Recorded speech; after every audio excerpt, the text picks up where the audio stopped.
Hi, everyone, and welcome to Our Two Cents. I'm your host, Clinton Smith. I'm also the CEO of GCES, and I'm here with our financial advisor and our president of GCES, Galen Bargerstock.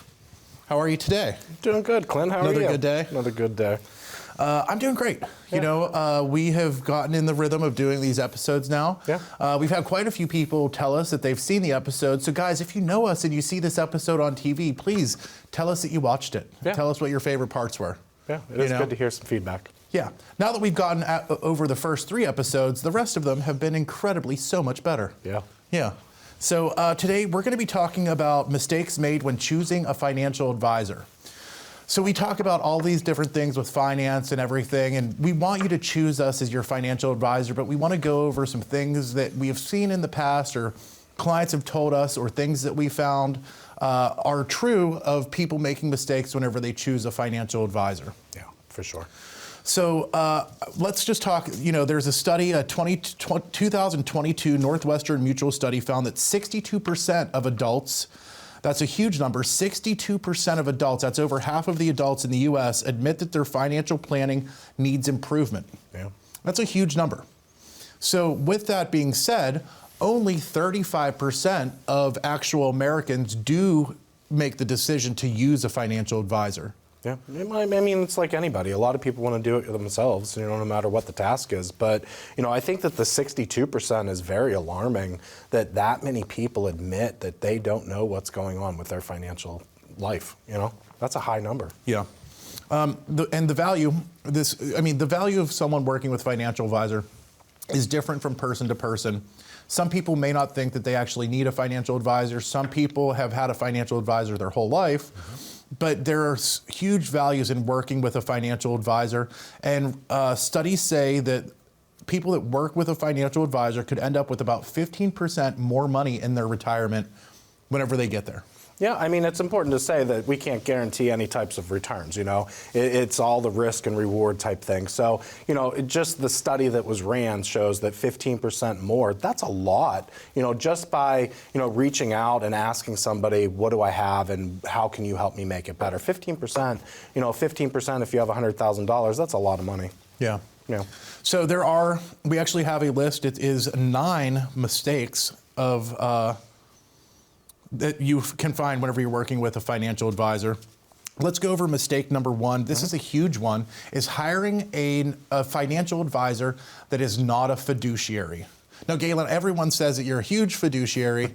Can you explain to us what that is? Yeah, a fiduciary in the most simplest terms out there is, you know, I put your needs of your money above my needs to make money. So I have to give you a non-biased opinion based on your specific situation, your risk, and it doesn't matter how much money I would make off of anything that I do. I have to do the right thing. Yeah, it's acting on, the definition is an individual who is ethically bound to act in another person's best interest. So there are differences in financial advisors. Some of them are fiduciaries. Correct. Some of them are not. Some people also are masquerading as a financial advisor, but they're a financial professional, or they are a wealth money manager, and that's not actually a financial advisor. So we're going to get to asking about credentials later, but the number 1 mistake is hiring a financial advisor that is not a fiduciary. And how does one go about asking or finding out if their financial advisor is a fiduciary? You just flat out ask them. I mean, it's crazy. I've done this since 2009 in the business, and within the last, I'd say 2 or 3 years, a lot of people will ask me, are you a fiduciary? And before it was like, don't use the word fiduciary, nobody's gonna know what it is, and it's just gonna confuse people. And now I am being asked. You can also go on Broker Check, you know, just go to the website and it'll pop up license information about a person to make sure they're properly licensed. Yeah, that isn't even one of our points in this thing today, but Googling your financial advisor is probably also a good idea. So make sure you do your research and ask them flat out, are you a fiduciary? Yeah. If they say no, you might want to look somewhere else and find someone that is going to act in your best interests. Yeah, I mean, what you just said there, Google, I didn't even think of that, but if you are Googling somebody and you go on Broker Check, you're not just going to see that that person is licensed, you're going to see if anything ever bad happened with what they did. So also you can, you know, do a little bit of internet investigation yourself. Yeah. So Galen, he's a big deal. Google him. You can find him online, and you won't find any complaints either. So check us out. We do this for people all the time. We sit down and do financial plans. Galen is a fiduciary. All of our agents are fiduciary. So if you're meeting with someone from our office, they are all going to be fiduciaries. And it's super easy for you to just give a call to the number on the screen, 888-391-3465. We'll come out and sit down with you at your house. You can come into our office in Indiana, Pennsylvania, or we can meet you over Zoom. Zoom is so easy now. Yeah. That's like the silver lining of COVID, I think, is Zoom meetings. I remember, 10 years ago when I was the one that was crazy that wanted to use, the tablet to do benefit reviews. I got laughed at. Big, huge company laughed at me. And then now I see them doing commercials about trying to do online appointments. So we're all going to laugh it. at you. Yeah. All right, so mistake number 2 is hiring the first financial advisor you meet. Making a huge decision about your retirement and your investments and money that you've saved up for your entire life and you need to live off for the rest of your life might be best to have a second opinion or maybe even a third opinion from multiple financial advisors, because financial advisors are all different. Some of them specialize in different things. Some of them specialize in retirement planning. Some of them specialize in helping younger families start out with investing. So finding a financial advisor is a hard thing to do, but you definitely don't want to take and go with the first one that you meet. Also, I would recommend any financial advisor that doesn't have their own TV show. Well, I mean, Clint, that's exactly what we're doing right now. We're dancing. You are getting to know me in the comfort of your own home before we actually even meet, And if you're watching the program, you probably aren't going to watch all 30 minutes. You might be a diehard fan, who knows? But, we're introducing ourselves to each other. I haven't met you yet, but you are meeting me right now. So, and that's also a tough one because I've met so many people where we do business on the first meeting. And I would say it's probably 80% of my business. And that's because you're going to have this gut feeling that you just know when things are going to be right.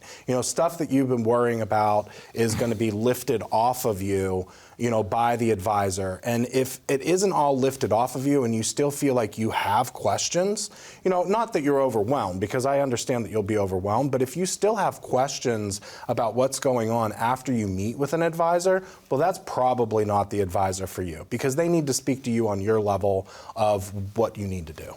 Nice. So guys, we're going to be back in just a few moments. We are going to continue talking about mistakes made when choosing a financial advisor. In the meantime, on the commercial break, feel free to give a call to the number on the screen, 888-391-3465. We will help you out, help you understand all of your retirement, investments, benefits, everything in the world of finance, and it's free for us to have a meeting with you. Give a call to the number on the screen, and we'll see you in just a minute.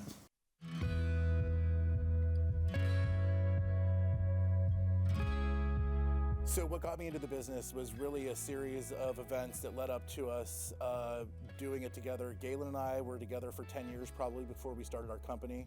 Before that, I was in restaurant management and hospitality, and a lot of that is carried over into our business. But I got laid off from a restaurant, and he said, hey, do you want to start setting my appointments? And then we made a logo, and now here we are 12 years later. So one of the things we've learned and noticed in this industry is that a lot of agents and companies just try to go in and sell everyone the same life insurance product. And that's something we really had to battle against in the beginning. We worked primarily in the beginning with postal employees, and a lot of them were taken advantage of. All of them have the same product, life insurance product, whether or not it worked for them. And that's why I like what we do, because we're not just out there to sell a product. We're out there to make the right decisions for people and use products that are actually good for them. So it's not all about making a sale. It's more about finding the right piece to fit into the retirement puzzle. If you go to a big box company, you're going to get a big box product. If you go to somebody independent, that independent person is able to search multiple companies to find the best thing that suits your needs for retirement. So I'm really excited about the way that the business is going now. We've been in it for quite a few years, and we're excited to get to bring on more people into the family.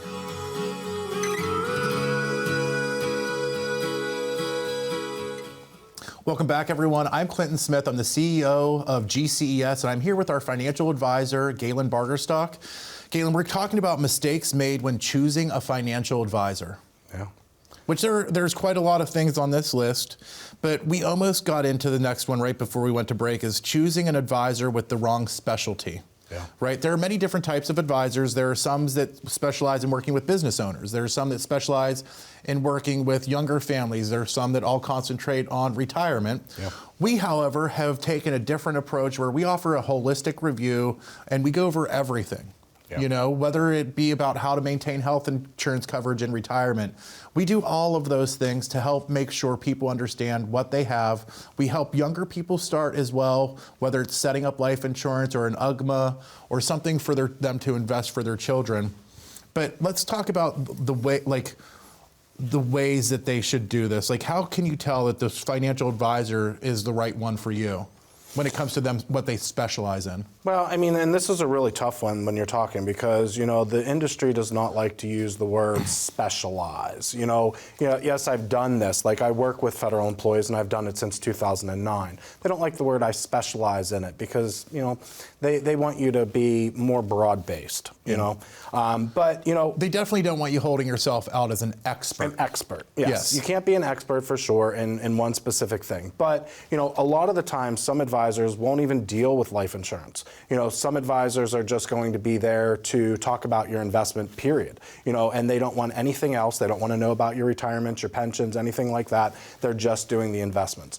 You know, what is appropriate for you is the feelings that you get from that advisor once you're starting to ask these questions. Because if the person that you're sitting in front of, or if it's the person you're already with, and I have a lot of people that have come over to us because they are not happy with what they're getting from their current advisor because they have more questions. And that advisor will tell them, well, I don't handle that. I don't know about that. My thing with, you know, the holistic approach is if I don't know something, I'm going to tell you I don't know something, and then I'm going to tell you I'm going to look into it, and I will get back to you with the correct answer. And that's exactly what I'm going to do. So there's no that I'm going to give a person. It's I will get back to you and we will figure it out. It's been quite a lot since someone stumped you, though. It's happened, you know. Do you remember the last time someone stumped you? Not really. No, I mean, people, especially, you know, when you've been working, I'm not an expert, but when you've been working in the federal market for as long as I've been, I know a lot of questions. I even review people that work for the Office of Personnel Management, who is the ultimate HR department for the federal government. So I think if you're going to ask us of what we specialize in, we specialized in federal employees. Correct. But we do a full review, full financial plan for all of our clients. It's super easy. There's a number on the screen for you to call at any point throughout this show. Number 4, picking an advisor with an incompatible strategy. This is kind of similar to the last one, where it's what they specialize in, but an incompatible strategy, because some advisors deal primarily in bonds. Yeah, some of them, yeah. There's always going to be cases where some people are going to be safer investors, some are going to be more aggressive. You know, it's if you're incompatible with a person, it's because you're asking for certain things. Like, you want to invest in this, and they're like, no, we don't want you to invest in this. How about we do this? So if they're being combative with you and not honoring your wishes of what you want to do, you know, and I know we're going to talk in another show about Bitcoin. Bitcoin comes up a lot nowadays. So, you know, there's going to be questions that people have about stuff. And you don't want somebody to tell you flat out no, you want them to explain it to you, and you could still be compatible, but if they're not talking to you on your level of what you want to do, you got to go. The next one, actually, before we go on about that, what is a way, like, let's say that someone's already working with someone and they've asked for things, what is the best way to go about ending or like working with that relationship? Is it easier to just find a new financial advisor? Or is it easier to just stick to your guns and say what you want? Well, you should always stick to your guns and say what you want, no matter what, because you're not going to get what you want if you don't ask for it. But, you know, at the end of the day, I've had so many people that have jumped ship and came over that it is a conversation that is uncomfortable, and you don't have to have it with them if you don't want to. You know, we are the ones that are going to do the paperwork, reach for the funds, things like that. So we will be that person to kind of help break you up. But you know, it is uncomfortable. I feel like that's a pop song somewhere. Break up. Right? Maybe like a made-up movie pop song. I don't know. We'll see. So guys, we're going to continue talking about mistakes that are made when choosing a financial advisor. We've gone through a lot of the list so far. Number 5 is not asking about credentials. This is a really big one that I think a lot of people could benefit from if they had actually asked their financial advisors before, what are your credentials? Yeah, and this goes back to the people masquerading as fiduciaries where they're not type of thing. You know, what licenses do you hold? In what capacity can you work with me? You know, not every, financial advisor can actually do things like variable annuities. That is a separate test. You know, there's different tests and different levels, and of course you can go higher up and the more things that you can do, but it limits what a person can do because not all financial advisors can talk about variable annuities and variable life insurance like I can because I do have the license to do that. Yeah. So, that's where, people differ with life insurance style in a financial plan because of the whole variable aspect. It just gives a little bit more oomph because I can talk about a little bit more. Yeah, so it's a really big thing and I want to really touch on the thought of people that are acting as if they are wealth advisors or wealth management experts, and they are an insurance only. So I just want to break down those licenses real quick, the way that it works. So in the very beginning, we sold life insurance. That's how we started in this business. Now, that is a life, health, and annuity license. Correct. So you can sell life insurance, you can sell health insurance, and you can also sell annuities. Correct. But only certain types of annuities. Correct. You can't sell variable annuities because variable annuities can go up and down with the market. So, the basic life insurance license, the life, health, and annuity is only going to cover fixed or fixed indexed annuities or life insurance. It's a separate license if you want to do variable annuities or variable life insurance because they're investment grade life insurance versus just life insurance. Yeah. So the life, health, and annuity license, we all have it. I actually have it. It's the only license that I have. Galen is the financial advisor, obviously. I'm just the pretty face.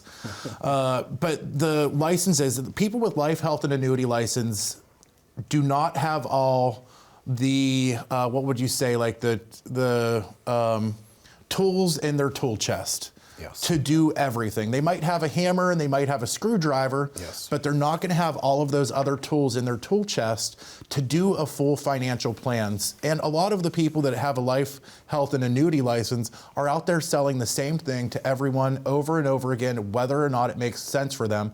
And they are not fiduciaries. Correct. Yeah, I mean, it's very hard for me because, I grew up in this business, so I went from the bottom and built myself up. But I do agree that you should be working with a fiduciary, not a life insurance only agent. The life insurance only agent might have the best intentions by all means, but I can tell you with 100% experience, the more you learn, the more you see, and that's how you really are able to tailor somebody's retirement because the more knowledge is, more diversification for the client at the end of the day. Yeah. Guys, we're talking about mistakes made when choosing a financial advisor today. We're going to go to break. In the meantime, on the break, if you want to give a call to the number on the screen, it's 888-391-3465. Give us a call. We can go over everything that you have for your retirement, your investments. We can help you up, set you up if you're just starting out. If you're a business owner, we can help you set up a 401k and retirement plans for your entire company. It's so simple to just give a call to the number on the screen. We do meetings via Zoom. We do them in our office. It's headquartered in Indiana, Pennsylvania. We also, if you're watching this show, we are in your area. We will drive out to your house and sit down with you to go over all of these things. Just give us a call. We'll be back in just a moment. I got into the financial space just answering a Craigslist ad, honestly. It kind of fell into my lap. I got out of the military. I went to college before, didn't know what I wanted to do. And it's just something that piqued my interest that, once I learned about it, I wanted to know more. I think what makes me keep on doing this is the fact that everybody's different, every family I meet with, so it keeps it very interesting. So we started out as independent, and then at one point, I wanted to know more because the clients kept on asking me questions, so I wanted to advance, my knowledge. So I did work for Prudential for about a year and a half, and then I came back. I decided that I wanted to be independent. Again, I can go outside the box and pick the proper product for the clients. I feel as an independent advisor, I have more ability to find different financial products that are available not just in one box. I think that everybody's family, all across America is completely different. No one family eats the same meal for dinner every single night. The recipes, even if they would be different, the ingredients. So it's just like that with the family situation. So while finance is pretty much standard and, set by mathematics, the family aspect brings a lot of fun for me because it keeps it interesting.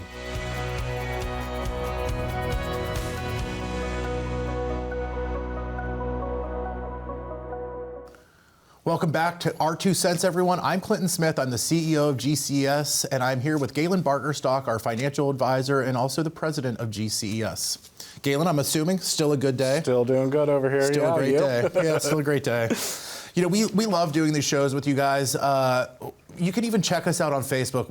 In 2016, we did a live video literally every week for the entire year, just to get you guys to know us. So I do recommend, if you are just watching our show, go check out our YouTube channel. You can see all of our previous shows on there. We post our shows as they air, so you can see them on YouTube.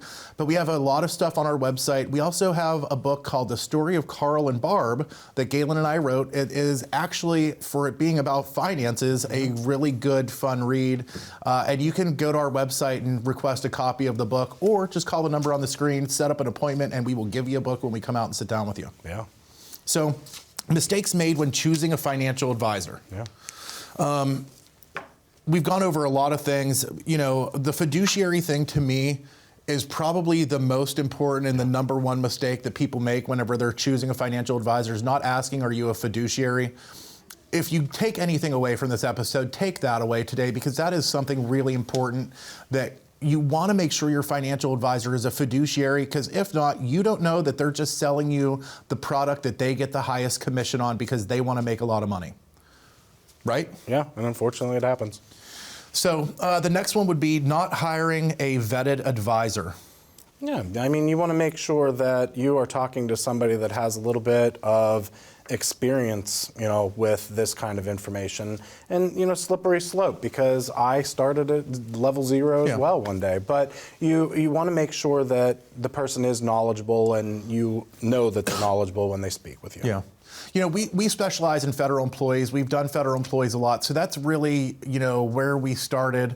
And we understand the ins and outs of federal employee retirement. We can fill out pretty much any paperwork that you get from the federal government in relation to your benefits, your life insurance, everything. So we do all of those things for our clients. It's really simple for you to set up an appointment. You just have to give a call to the number on the screen.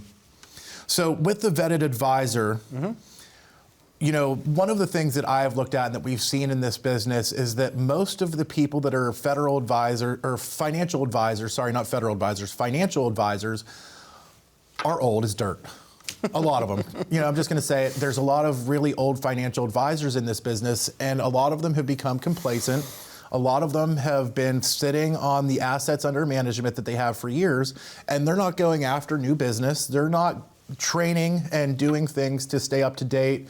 And things just fall behind. And we've picked up a lot of clients from financial advisors who aren't servicing their clients, or who don't do everything that they should be doing for their clients. So you could have a vetted advisor, but it goes both ways. Maybe on one hand, you want someone that's young and fresh and going to work hard for you, but take it a step further too, because we talk about this before.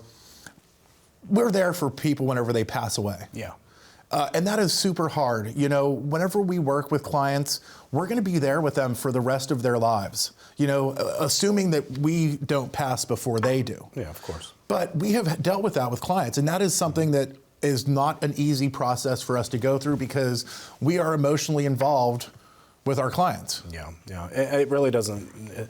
It doesn't matter how many times that I've interacted with a person. If they pass away, it is taking a little piece every single time that somebody passes away, because I am having those conversations. Yeah. I've met so many great people over the years, and you become involved in their life. And there are a couple clients that are going to stick out into my mind. And if you want to be one of those clients, you just have to simply open up the communication with me, because the more that we talk, the more that we are going to engage in each other's lives and know more and more about each other. Yeah.